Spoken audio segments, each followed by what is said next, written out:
Hi, I'm Russell Sturgis. I'm the founder and principal of EAP Mentor. Welcome to the latest in the series of blogs that I've been doing on mindfulness in business. And this is the fourth instalment as it relates to this whole idea of being able to adopt a way of being mindful as you turn up to your work and what you do in terms of how you contribute through your labour. This month I am looking at the concept of mindfulness in leadership within a work situation. So the whole idea that there's the ability for those of you who have leadership roles within companies and businesses to be able to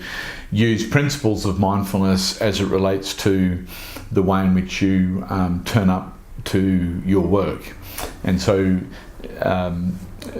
the blog sort of addresses some key elements of that and what is required in order for a shift in leadership behaviours in order for you to be able to do what you do from a place of mindfulness. So I'd like to invite you to spend some time reading the blog because it gives some very specific understanding and ideas to what's required in order for that to happen. What I want to talk about in terms of mindfulness and awareness as a leader within business is kind of what that looks like as a practical engagement in terms of what you would be doing in order to sustain that as a behaviour within your work. So there's three areas that are impacted by a commitment to turning up to your work with mindfulness, and those three areas are yourself and what is expected and would be needed in order for that to be a reality, how you relate to your staff, and how you relate to clients. And of course, this sort of would bring in suppliers and other people as well. So I want to start with what being practically committed to living mindfully and with awareness looks like from the perspective of how you're relating to yourself. One of the first key elements in that is the whole notion of work-life balance. This idea that your capacity to be truly present in how you turn up in your work is also reflected in how you turn up in your personal life. So this is going to reflect the time that you spend with your partner and with your children or with family, and the time that you spend doing things that are self-nurturing. Making sure that you have time to do the things that give you a balanced expression of life. And so that's having boundaries around the hours that you work.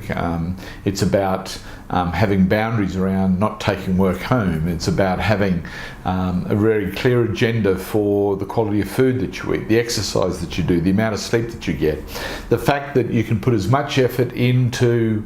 being able to manage your time at home in the best way possible or away from work as you can in work.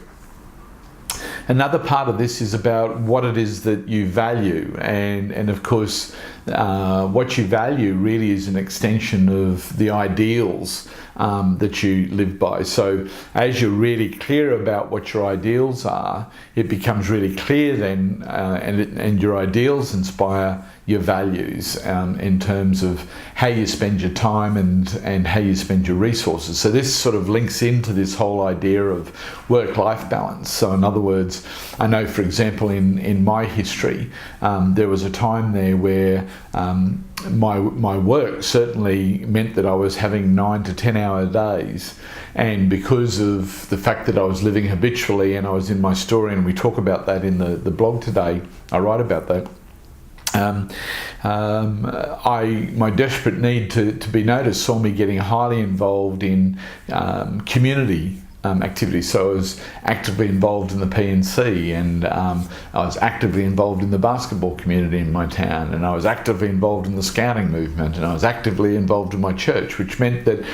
what ended up happening was when I was working long hours and spending time with all of those different charitable organisations, there wasn't much time left for home and for children. And so in terms of work-life balance, my work wasn't just about the hours that I spent turning up to my job, but it was also the other hours that were spent working in volunteer work and charity work. And of course it really meant that I was hugely out of balance, and it came as a result of the fact that I was caught up in my narrative, my story, which once again I write about on the blog, and that there was no way that I was being mindful, and this was evidence of it. So what I'm suggesting to you is that work-life balance, really clear sense of ideals and values, is intrinsic to having a greater sense of mindfulness around who you are personally. The other thing that happens is you become much more aware when you're living mindfully of your behaviours, your thoughts and your emotions. And so in a work type situation, you think before you speak. Emotively, you're aware of when anger and other feelings that are inappropriate are beginning to rise, and in that awareness are in a position to make choices and instead of responding habitually. And of course behaviours in terms of how you act and what you demonstrate. And of course a lot of the research is showing that how leaders behave and how they turn up have somewhere about, I think the statistic is a 40% impact on the level of engagement of staff. And so leaders, just by virtue of the example that they set around these things, are impacting, and there's a flow-on effect to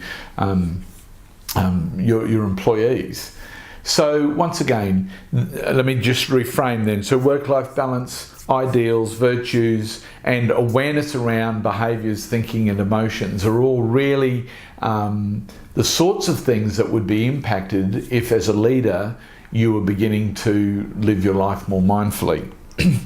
Then in terms of how you relate to your clients, is that you, as a result of having become more self-loving, which is what all those things are, what we're talking about, you certainly become more loving in terms of how you relate. And let's use words like, if you don't feel comfortable with the word love, let's use more honouring. So as you become more self-honouring, you become more honouring of others. As you develop more self-esteem, you have a greater capacity to be aware of the worth of others around you. And so what happens is you start to see yourself relating to other people differently. So that commitment to yourself then starts to pay off in terms of relating to other people. And of course, needless to say, it's not uncommon for this to go just beyond clients, but it affects your team, your employees, and as I said, even the people who are your suppliers. And so you start to see this knock-on effect right around every aspect of your work life. So with clients, what happens is you develop this balance between compassion and wisdom in terms of how you relate to them, which means that you have the capacity to really listen to their needs and to respond according to that. Just as it does in every other aspect of your life, it means that you can establish really clear boundaries, but doing it in a really loving and compassionate way, that where people are taking advantage, for example, of credit times and those types of things, that you can deal with it and that you can act on it without having to be soft. You can be firm, but you can do it lovingly and with respect and understanding of what's going on, which in order to do it with respect and understanding, it takes time to listen and to really hear what's going on and then to respond accordingly. What also happens is that your motivation for how you turn up in how you relate to your customers change too, because many times when we're coming from the place of aligning ourselves with material values, then we're driven by the sale. We're driven by the need to be financially successful. Not that being mindful isn't about being financially successful, but it's the automatic knock-on from the fact that you are truly listening to and responding compassionately to the needs of your client, and that you're truly servicing what it is that you've heard that they really need. And of course, in this day and age, anytime anyone gets a sniff of a business that is providing a service that has that level of integrity and that real sense of listening and caring, you know they're going to tell other people about it, and that people will come knocking to your door wanting to know more about what it is that you have to offer, and that they want some of that. It's one of the things that's really missing in our society today, and so if somebody's offering that, then people are naturally attracted towards that. When it comes to staff, it's about acknowledgement. In the place of being mindful and aware, you're seeing what they're doing, and so you have a greater propensity towards catching them doing it right and less about catching them doing it wrong. And if they are doing something that isn't up to scratch, then having that compassion and wisdom means that you will correct their behaviour, and doing it in a more aware way, doing it in a way that is respectful to who they are and respectful to who you are in terms of what it is that you value for your own well-being. It means that you can put boundaries in place, as we talked about with clients, in a very loving way, in a way that is honouring to yourself and to these people. But the honouring to the self is that the boundaries mean that there is engagement, that there is productivity, and the things that you need to have your business be successful. And of course, the fact that you get to walk your talk, the fact that you turn up and you're living by the ideals and you're aligning with the values that are the company values, and that those values align with you as a leader in terms of what it is that you see as being intrinsically important in how you spend your time, your talent, and your resources. So the whole idea of leadership behaviour as being fundamental to the success of a business is well and truly researched and confirmed, that you as a leader have a huge impact on the success of your business, and therefore it places a lot of importance on you to have a greater sense of how you can approach what it is that you do as a leader much more mindfully and with awareness, and that there is a practice about mindfulness and awareness that makes it possible for that to be a sustainable way of turning up in your work and how you turn up as a leader. And part of what I do is I introduce the EAP concept, where we have a 5-step protocol which we call CHASM. And CHASM is an acronym for a series of steps that are essential